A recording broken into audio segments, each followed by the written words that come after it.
Oh, what a Formula One season we're going to have this year. Fernando Alonso in a Ferrari, Michael Schumacher's coming back. The Lotus name is in Formula One once again. But it's two British drivers in a British team that everybody's talking about. And for the first time, the two most recent world champions of the same nationality racing together. How's it going to go, David? Well, inevitably, one of them is going to be somewhat disappointed come the end of the season. But I think that Lewis, having been well established at McLaren, obviously won his world championship there, you have to expect him in the early part of the season to have the upper hand. You know, everything about that car is logged away in his cerebellum, and you know, for Jenson, he's going to have to take some time in racing to really discover that McLaren car. So I would expect to see his strengths come through at the second half of the season. How hard is it to step into a team where someone like Lewis has been there since he was 14 and it is built around him? Genuinely, how difficult could that be for Jenson? McLaren is a very friendly, helpful team, despite their reputation sometimes. And you can engage with them. They're a good group of people. They're professional. They're used to winning world titles. And I think they'll embrace Jenson. But he's had to leave his engineer behind, working with Michael Schumacher at Mercedes-Benz. But Lewis has got a new engineer as well. And Lewis has stopped working with his dad. And there are a number of changes going on in Lewis's life as well as Jenson. So I think that equals it up a little bit.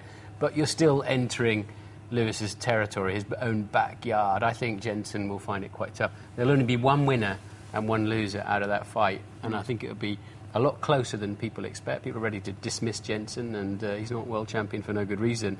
But I think Lewis will just edge that battle. I went down to the McLaren Technology Centre a few days ago, and what was amazing was that Lewis was the guy who was quite quiet, and he was on his phone quite a bit. He had a few things on his mind, but Jenson looked so chilled out in his new environment. He knew the names of the guys in the team. We wandered around, and I think he's feeding off the fact that everyone at the Technology Centre loves the fact they've got the two British world champions in their team, and the whole thing could just snowball, couldn't it?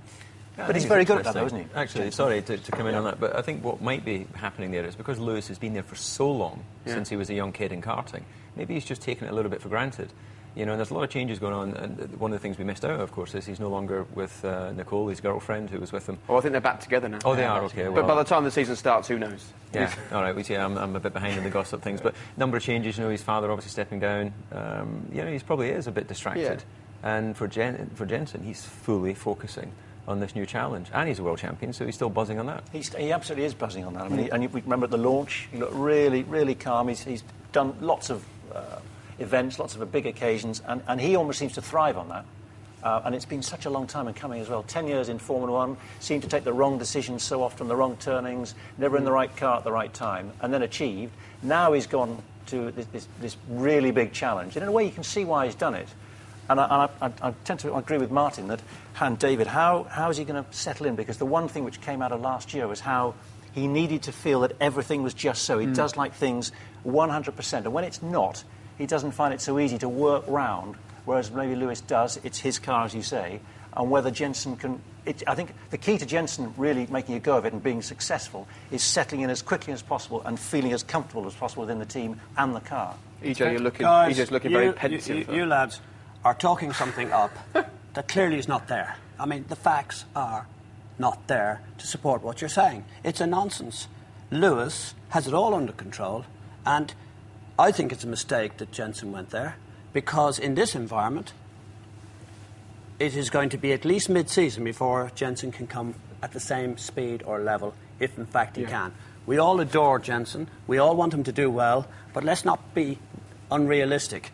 This is Lewis's season, and he will relish this opportunity of absolutely crunching the current world champion. That's my opinion. Very few people have won back-to-back world championships. It seems hard to maintain that level of commitment. And I think the car will be good. I think it really depends on how it manages its tyres. If you need a smooth driving style to manage those tyres and brakes. As we saw Jenson do in Monaco last year, the only man who could make the soft tyre work, then he just walked the whole weekend. I think it'll come towards him. If it's about manhandling the car through different phases of the race as the fuel burns off, I think Lewis will thrash him. Technically, the car might be great, and we can talk about that in detail, but psychologically, Jenson showed last year how important that is in doing well in Formula One.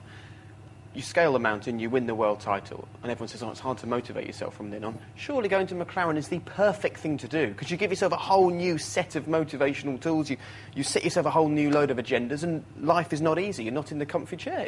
Isn't that the right decision to make? No, I don't agree with that, because you build a team around you and they start designing a car that inevitably the car just starts to mould towards your requirements, your driving style. People understand what you want, they interpret and translate what you're saying from inside the cockpit.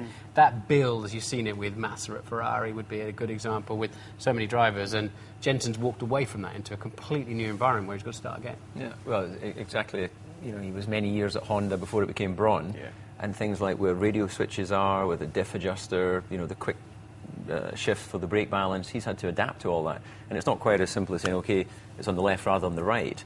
When you're driving into a wall of spray at 200 miles an hour, you don't need to be looking down to see where that particular knob or switch is. It has to be instinctive. And that will be the area where Lewis has the comfort zone in the beginning of the season. After being at McLaren so long, how long did it take you to get used to the way the Red Bull operates and where things are on the steering wheel there? Well, I just had everything adopted. Exactly as it was. I took the steering wheel from McLaren to Jaguar stroke Red Bull as it was, you know, the dashboard, all of those things, which McLaren were very happy to sell to Red Bull, and I just didn't see the point of trying to develop our own technology when you could buy great stuff that I'd already used and developed over 9 years.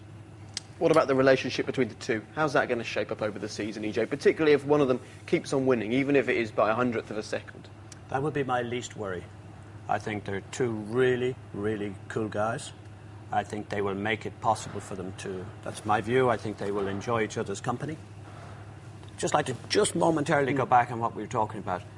We all talk about it was Jenson's decision to go there, and I know I'll probably incur the wrath of Mercedes again. I believe Braun didn't make enough effort to keep him. They should have kept him, and he should have stayed at Braun. It didn't happen, so he went to McLaren. So don't just necessarily all agree that it was his wish to go to McLaren. I think that was the second motivation. Okay. Well, Lewis says the car is good. McLaren seem happy with it. Jenson seems happy at the team. Lewis or Jenson, and why? Who's going to win out of those two? Year one together, I have to believe that Lewis will have the advantage. But I think you have to look at Jenson's career at McLaren, and at the moment I think it's a 3-year contract. So let's come back and have this conversation at the end. Let's do it. Martin? 2010, Lewis will beat Jenson. Easily? No. Okay. No, it'll never be easy. Totally agree. But it will be Lewis? It'll be Lewis. Jonathan, are you the man to give Jenson Button the winning nod? I wish I could, Yeah. but I can't. Lewis Hamilton, I think. So hands down, Lewis to win at McLaren. But it's going to be interesting. OK, gentlemen, thank you very much. There you go. Just one of the talking points for the new Formula One season. Qualifying, 13th of March. The race live on the 14th of March. I know it's Mothering Sunday, but see if you can have an early lunch with your mother and tune in to us on the BBC. We'll see you then.